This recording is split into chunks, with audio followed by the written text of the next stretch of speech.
ভাই, আপনি আপনার সুখের দিনে বন্ধু চিনতে পারবেন না, আপন মানুষ, কাছের মানুষ চিনতে পারবেন না।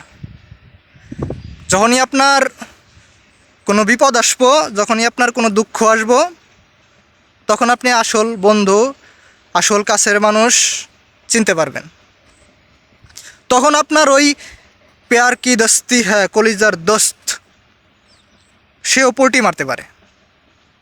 সুখের দিনে আপনার কাঁধে হাত রাইখা চললেই যে সে আপনার বন্ধু, সে আপনার কাছের মানুষ, এরকমটা না।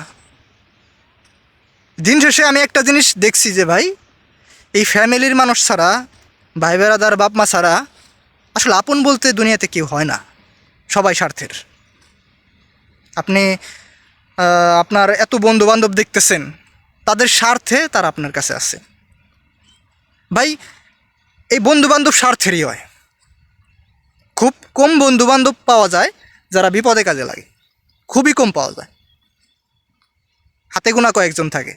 আমি একটা কথা অনেকবার বলছি, আবারও বলতেছি, এখনও বলতেছি যে আপনার কাঁধে হাত রাইখা চললেই যে আপনার সে কাছের মানুষ, সে আপনার শুভাকাঙ্ক্ষী, এরকম চিন্তা ভাবনা করেন না, তাহলে আপনি বড় ধরনের একটা ধরা খাইতে পারেন।